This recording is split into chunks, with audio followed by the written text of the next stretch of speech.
Talk from Marta Beltrán. Marta is the head of the scientific area at the Spanish Data Protection Agency. Marta has been teaching and conducting research in distributed systems, cybersecurity and privacy for over 25 years. She's currently, as said, head of the scientific area at the Spanish Data Protection Authority and a member of the ENISA's advisory group. Marta holds a PhD in computer science and mathematical modelling, and she's going to talk about age assurance proposals that the Spanish Data Protection Authority have drawn up. We heard a bit from CNIL, the French Data Protection Authority, earlier today about their proposals, and I think for me, hearing the Spanish proposals and the French proposals on the same day feels like a really big step forward in terms of finally cracking the problem of how do we build confidence in privacy preserving age assurance. So over to you, Marta. Thank you very much, George, for your kind presentation. And thank you to the organizers for having us here. Thank you for being here with us this afternoon. And as the title of the presentation states, I will try to show you some of the key outputs of one of our more priority projects now at the agency regarding age verification.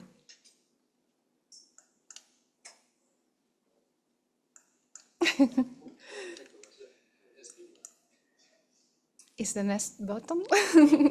I suppose. Sometimes they just need to do a quick reset. So yes? if you keep talking, they'll get it sorted. Okay. So, as you already know, we have different regulatory frameworks in Europe mentioning the age verification obligation of different kinds of providers. We have, for example, the Audiovisual Directive, we have the DSA, and these age verification processes have different implications for privacy and data protection. And these regulatory frameworks, in fact, sometimes mention these implications. For example, the DSA mentions that the obligation of providers to conduct age verification processes should not incentivize these providers to collect more data than necessary. For example, should not incentivize providers to know the age of the users before using their products or services. Now, given this regulatory context, we have this practical context where we have different types of providers providing services and content with age restrictions, and we have, on the other hand, users using their own devices to access this content and services.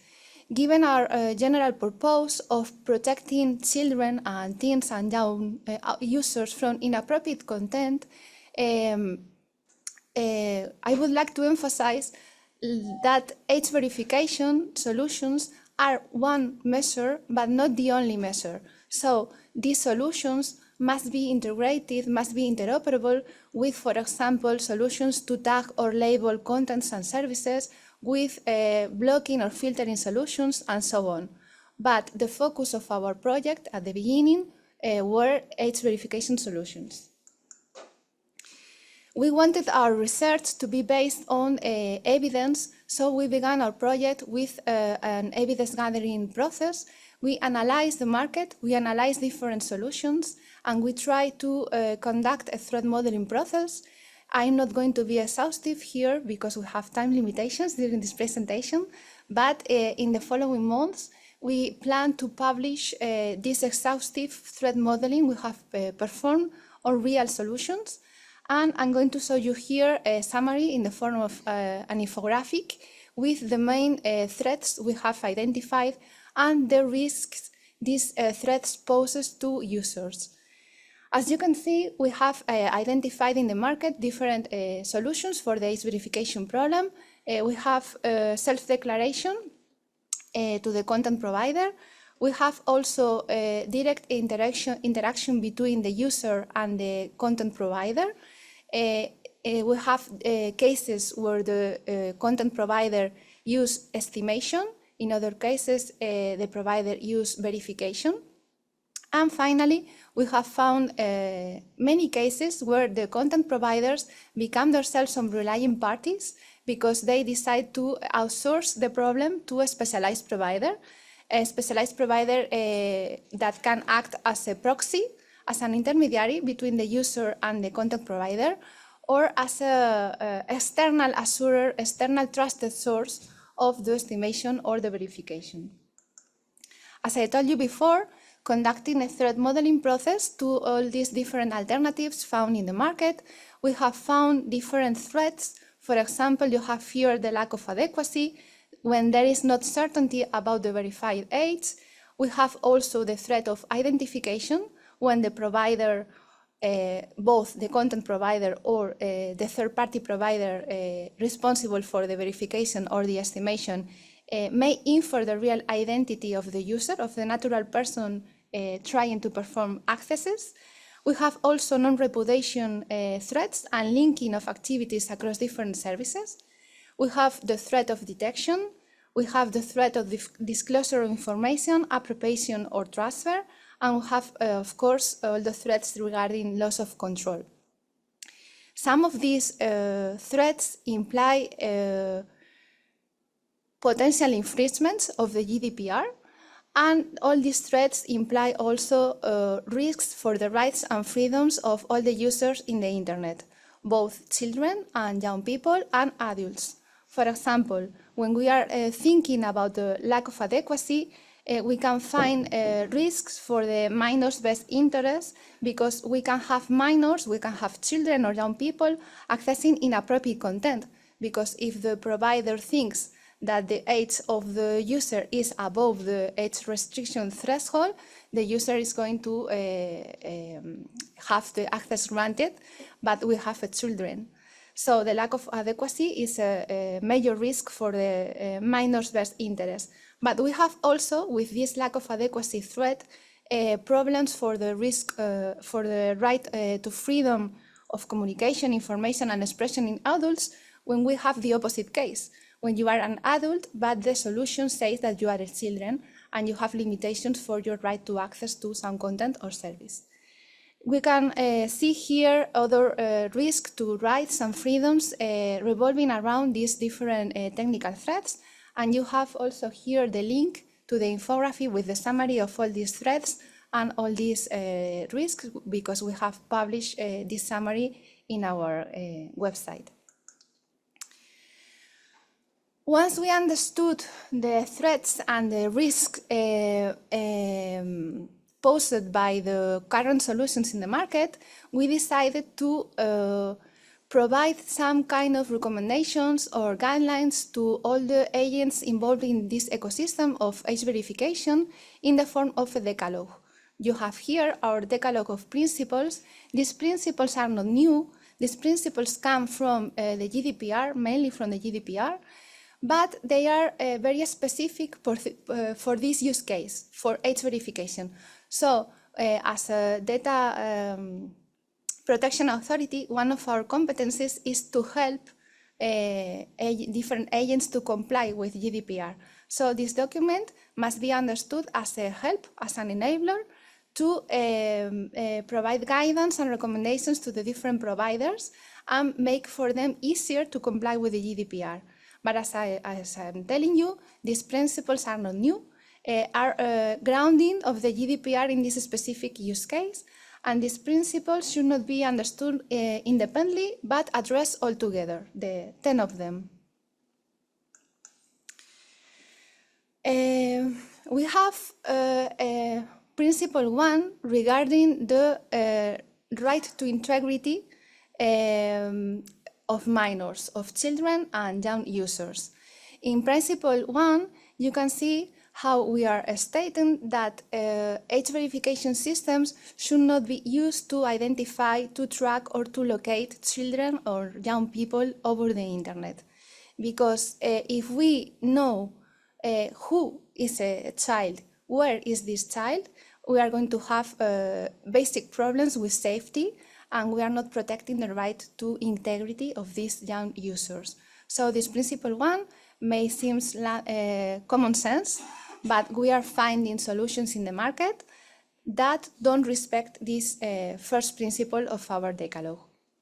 In the second principle, you can see how the approach should be when possible, and in many use cases it is possible, verifying the age of users above the threshold. We want to know who is an adult, who is 18 plus, who is able to access inappropriate content. We don't want to know who is a child. I have heard this morning a very good sentence about age verification being an enabler, not a blocker. So we don't want to block children. We want to enable adults, we want to enable users above the age threshold to access adult content. So the approach should be this when possible. Then we have a set of principles concerning the core principles in the GDPR. As you can see in Principle 3, we are talking about anonymity. In Principle 4, we are talking about data minimization and purpose limitation, because we are trying to avoid sharing age or sharing the date of birth. We want to share a condition of authorized to access, because this is the only condition required to decide about age eligibility when we have age restrictions. And in Principle 5, you can see that we are talking about accuracy, effectiveness, reliability of the method the provider is using. In Principle 6, we are talking about not profiling users when using this kind of age verification systems. And in Principle 7, we are trying to guarantee the non-linking of one user's activity between different services. And then we have three principles with a broader perspective. We have three principles essential, but as I'm telling you, with a more broader perspective, because in Principle 8, for example, we are stating that parents have their rights, they have their say when deciding about what their children can or cannot do or can or cannot see. In Principle 9, we are speaking about respecting all the fundamental rights. And finally, in Principle 10, we are speaking about something essential here, which is the governance model or the governance framework, because we all understand that this is a very complex ecosystem involving very different agents with very different motivations. So we need a governance framework guaranteeing and ensuring auditability, accountability, transparency, and for example, that we are going to have security updates after the release of an age verification system once a vulnerability has been found.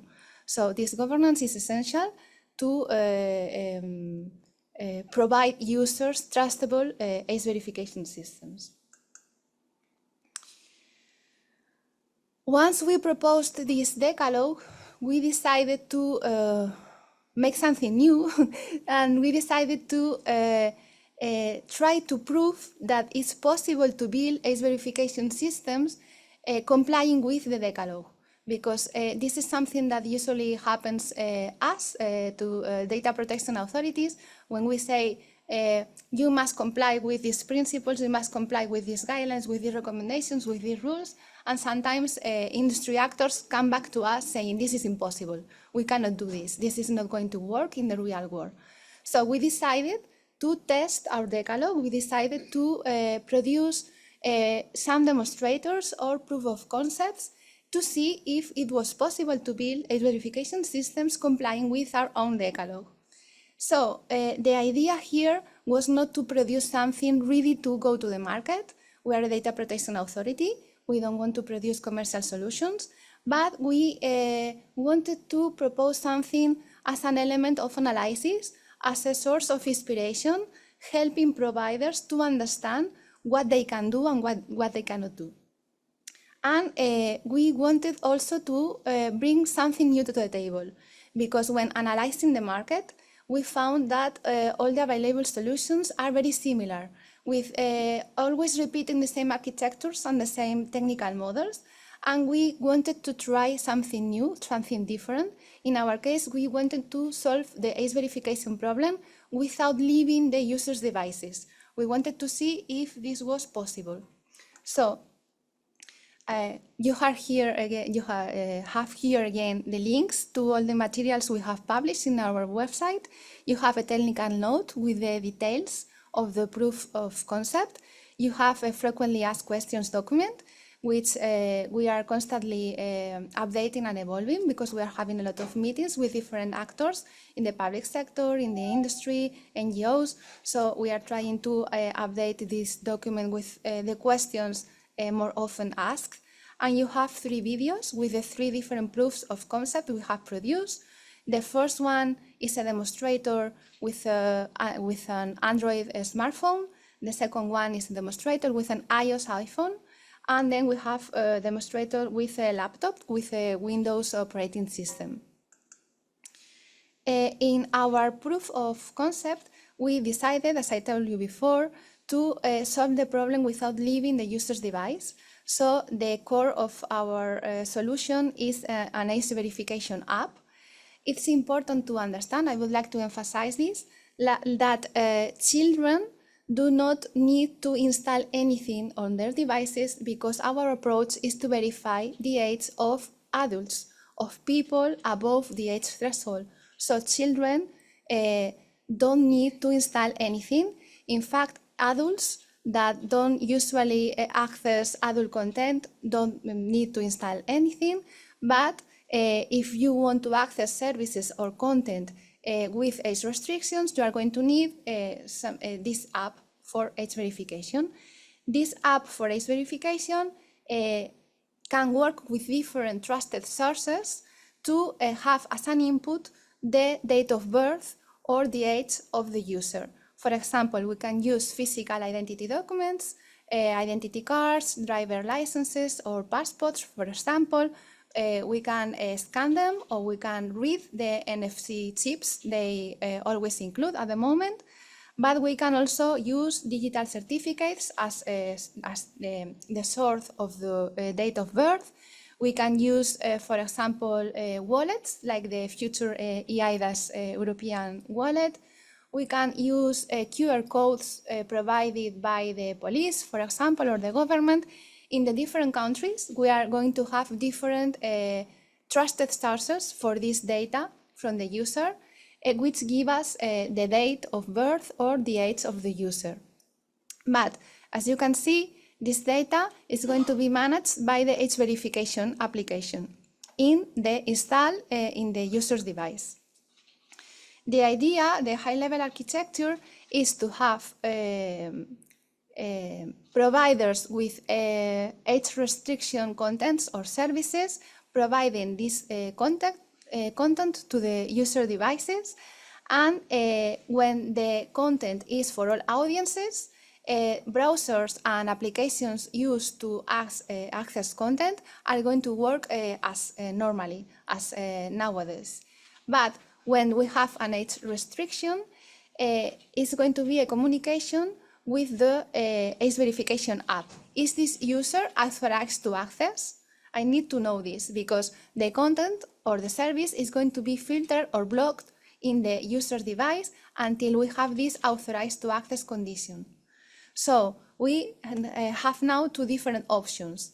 The age verification app compares the age of the user with the label, with the age threshold, and if the user is authorized to access, we are going to have an affirmative or positive answer, and the browser or the app used to access content is going to unblock or unfilter the content, and the user is going to be able to access the content or the service.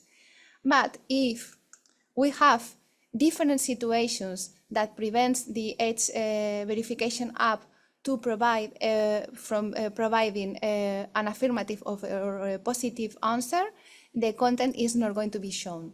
For example, the user is not above the age threshold, is one possible situation.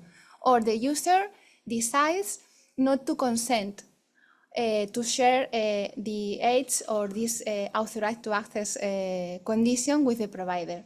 Or the user decides finally that he or she does not want to access the content, or the application is not installed. We have many different situations where the authorized to access attribute is not going to be shared with the browser, but they are not distinguishable.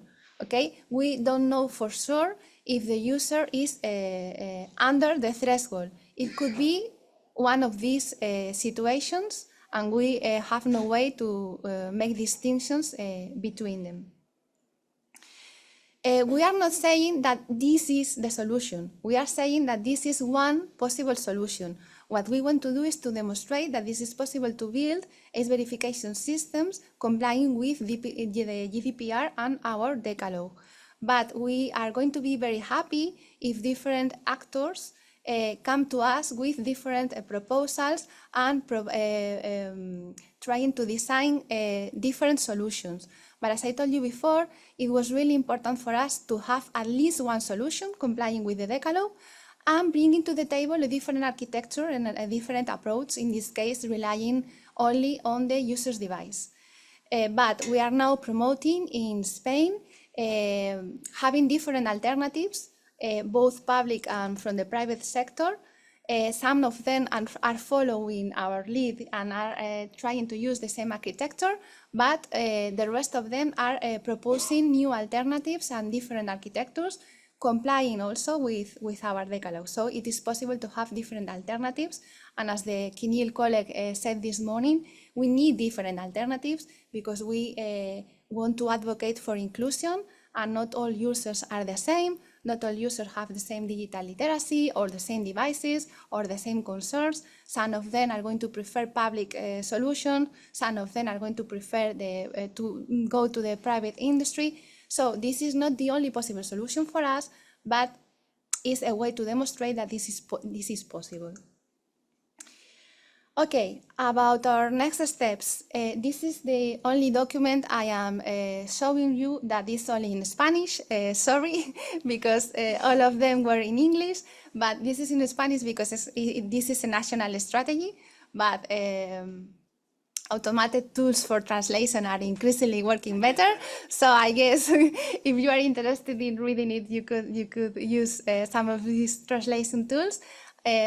We will be happy to help you if you have any doubts about the translation, but we have now a strategy for minors, digital safety and privacy. This one is one of our key projects, the one about age verification, but we are also working on parental control, EdTech platforms, addictive patterns. We have different projects in our strategy. And regarding this age verification project, as I told you, we are promoting different solutions in Spain, ready to go to the market from the public sector and the private sector. And we think that the international cooperation is essential, is a key aspect. So we are working with other DPAs, sharing knowledge and sharing our approaches. We are working with the AEPD. We are working with the task force in the European Commission, trying to have an agreement and a common approach because the solutions and the approaches need to be global to be really effective. And that would be all. Thank you very much, and I'm looking forward to hearing your comments and questions.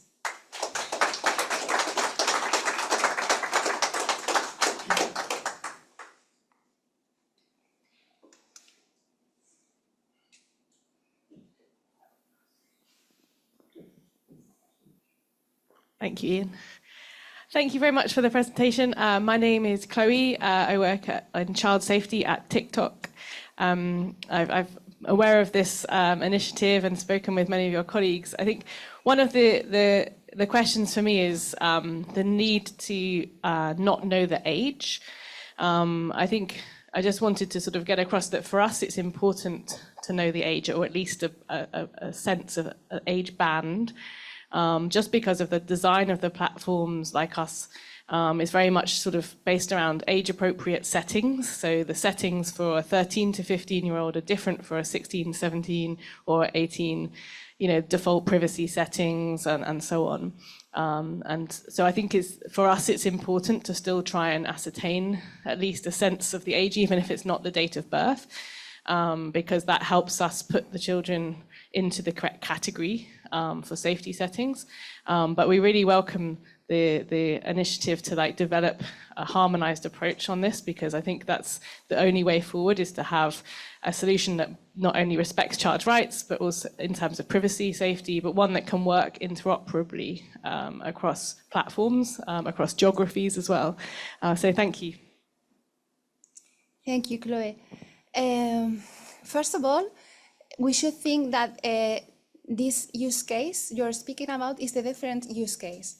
So when we are thinking about protecting minors from inappropriate content or services or goods, we think that you don't need to know the age. You only need to know this authorized to access condition. But you're speaking about a different use case. You are speaking about age-appropriate design.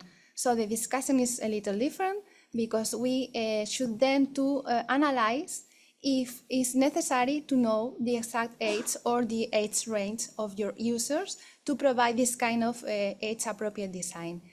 I think that we can find ways and solutions to provide this kind of age-appropriate design without knowing the exact age of the users. But we can discuss about it, of course, because it's a different use case. And I think that many of these principles I have shown you apply in the use case you are mentioning right now. Perhaps all is going to be tricky, but many of them. And we should think about possible solutions, measures, combination of them. But I think that is a problem that can be solved without knowing the exact age of the user. So we can discuss about it, of course. Thank you. Thank you. And Ian Corby from the Age Verification Providers Association and EU Consent, I should say, as well. First of all, congratulations on your award. I think you were given an award for this prototype from the Computer Society in Spain just recently. Really following on from what we were just hearing about from Chloe there and the sort of TikTok approach. Presumably in Spain, you also have a digital age of consent. So you need to be over, I think, 15 in order to share your data on the basis of consent. So presumably we are going to need to know the exact age of 15-year-olds if we want to make sure that they're old enough to give consent under Article 8. So I think that's another use case where we would need an exact age rather than just an age range, or at least you'd certainly need to know when somebody had turned 15. Is that something you'd also given some thought to? Yeah. First of all, the age in Spain is not 15. Sorry, what is the age? 14. 14? Yeah, 14. Not quite as low as here. We went as low as possible. We went to 13. Yeah, but it's a different threshold in different countries. Sorry, I'll repeat I won't repeat my question, but just insert 14 for 15. Yeah. We are thinking about it right now because, as Chloe has mentioned before, we have different use cases for these age verification solutions. So in this first project, we have been focusing on the protection from inappropriate content, and we are thinking now on different use cases. But again, our approach is not requiring to know the exact age of users whenever possible. And we think that in many use cases it's not going to be necessary. We are working on that. We'll provide guidelines and recommendations in the future regarding these use cases about age-appropriate design, about safe spaces, about consent. But if you think about what we have done here in this use case, this approach of trying to verify who is above the threshold, but not who is below the threshold, can be used in many use cases. So you have to think about age verification as an enabler, not a blocker. So we can reverse the usual approach and not trying to know who is a child, but knowing who is an adult, who is above the threshold. So in this case, who is allowed to provide its own consent, his or her. So we are thinking about it, we are working on it, but I think that this is not necessary to know the exact age again. But the only thing I would say, I agree, you just need to know over 14 as opposed to over 18 in the digital age of consent, the 14 plus. But obviously the Decalogue presumably applies to all use cases. because these are principles derived from GDPR. So, just that very first principle really hit me between the eyes when I read it, because our sort of mission in life has been to make the internet age aware. You know, we've been trying to help websites to know the age of the users so they can provide that appropriate experience for their age. And then suddenly you read that first principle, you go, oh, maybe we're doing it wrong. Yes, again, age aware, which is something that you at EU Consent use a lot. This concept of age aware should be age aware for adults. We need to know in the internet who is above the threshold, so who is allowed to access certain content, certain services. We can agree with this age-aware concept if the age awareness is about adults. And plus 14. Yeah. But yeah, plus 14. Okay, just leave it here. We can discuss now a little more about this. Okay, thank you so much, Marta. I think we might call it a day there because these discussions, sorry, Alistair, these discussions could go on for a while. Thank you. Thank you.